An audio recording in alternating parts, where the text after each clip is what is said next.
সচিবালয়ে প্রধানমন্ত্রীর কর্মসূচির বিষয়ে জানাতে এই পর্যায়ে সরাসরি যুক্ত হবেন সহকর্মী কাউসার আহমেদ। কাউসার, প্রধানমন্ত্রীর আজকের দৈনন্দিন কর্মসূচি নিয়ে কি তথ্য আছে আপনার কাছে, আমাদের জানান। মুখর প্রধানমন্ত্রী তারেক রহমান কিন্তু সরকারি যে গুরুত্বপূর্ণ বেশ কয়েকটি বৈঠক রয়েছে সেই বৈঠকগুলো কিন্তু এখন চলছে। আমরা দেখছিলাম সকালে তার যে কর্মসূচি ছিল সেখানে কিন্তু নিউ বোর্ডিং টার্মিনাল সংক্রান্ত যে সভা সেটি কিন্তু আমরা দেখছি ইতিমধ্যেই শেষ হয়েছে এবং এরপরে তিনি এই যে কয়েকটি জায়গায় যে প্রশাসক নিয়োগ করা হয়েছে সেই প্রশাসকদের সাথেও তার একটি বৈঠক অনুষ্ঠিত হয়েছে এবং 12টার দিকে তার একটি বৈঠক অনুষ্ঠিত হবে ফ্যামিলি কার্ড নিয়ে। আমরা দেখছি যে এই ফ্যামিলি কার্ডের মাধ্যমে তিনি নির্বাচনের পুরো সময় জুড়ে সমস্ত ভোটারদের কাছে যে প্রত্যাশার কথা জানিয়েছিলেন যে নিম্ন এবং মধ্যবিত্ত পরিবারে যারা রয়েছে তাদের হাতে ফ্যামিলি কার্ড তুলে দেবেন এবং যার মাধ্যমে নগদ অর্থ সহায়তা সহ বেশ কিছু সুবিধা কিন্তু দেওয়া হবে। আমরা দেখলাম সেই সংক্রান্ত সভা কিন্তু চলছে এবং সেই সভাকে কেন্দ্র করেই সংশ্লিষ্ট মন্ত্রণালয়ের মন্ত্রী এবং প্রতিমন্ত্রীরা কিন্তু ইতিমধ্যেই সেখানে বৈঠকে অংশ নেবার জন্য সেখানে প্রবেশ করেছেন এবং আমরা দেখেছি যে বিডার যে চেয়ারম্যান রয়েছেন, বিডার চেয়ারম্যানও কিন্তু সেই বৈঠকে থাকবার কথা রয়েছে এবং একই সাথে সেই যে সেই বৈঠক সম্পূর্ণ করবার লক্ষ্যে আমরা দেখছি ইতিমধ্যেই যে ধরনের প্রস্তুতি সেই প্রস্তুতি কিন্তু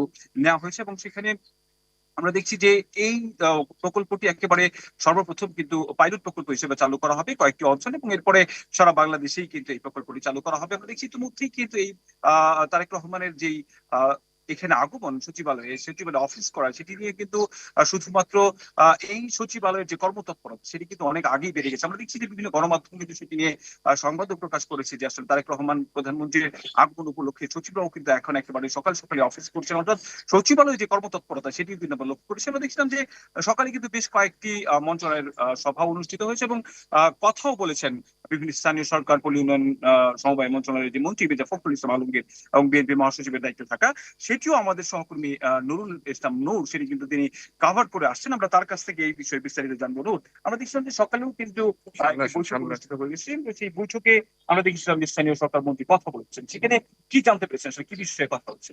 ধন্যবাদ। আপনি যেমনটি বলেছেন যে আজকে কিন্তু 6 সিটি কর্পোরেশনের যে রাজনৈতিক প্রশাসক নিয়োগ দেওয়া হয়েছে তাদের আজকে আনুষ্ঠানিক ভাবে তাদের নিয়োগের যে প্রক্রিয়া, আজকে আনুষ্ঠানিক ভাবে স্বাক্ষর করেছে।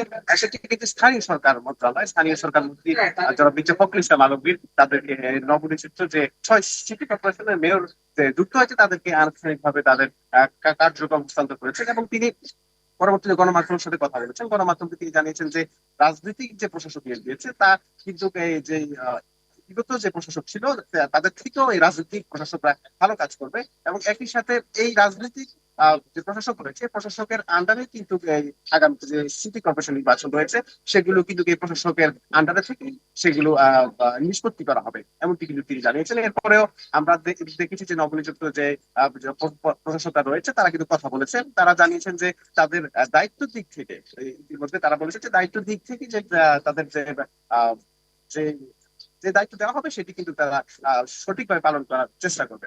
মুখর, আমরা দেখছিলাম যে প্রশাসকরা কিন্তু গণমাধ্যমের সাথে কথা বলেছেন এবং সেখানে তারা বলেছে স্পষ্ট করে প্রধানমন্ত্রী তারেক রহমান তাদেরকে কয়েকটি নির্দেশনা দিয়েছেন। তার মধ্যে উল্লেখযোগ্য ছিল যে মশক নিধন, যাতে ডেঙ্গুর যে সামনে যে প্রকোপ আসছে সেটি থেকে যাতে লাঘব পাওয়া যায় এবং একই সাথে ক্লিন সিটি অর্থাৎ ঢাকা শহরকে একটি পরিষ্কার সিটি যাতে করা যায় সে ব্যাপারে শুধুমাত্র ঢাকা শহর নয় 6টি প্রশাসক যেখানে নিয়োগ করা হয়েছে 6টি জায়গাতেই পরিষ্কার পরিচ্ছন্নতাকে তিনি সবচেয়ে বেশি প্রাধান্য দিয়েছেন। মুখরই ছিল আমার কাছে সচিবালয় থেকে সর্বশেষ পরিস্থিতি। কাউসার, আপনাকে অনেক ধন্যবাদ। আমাদের সহকর্মী কাউসার আহমেদ জানাচ্ছিলেন প্রধানমন্ত্রীর আজকের দৈনন্দিন কর্মসূচি নিয়ে বিশেষ তথ্যগুলো।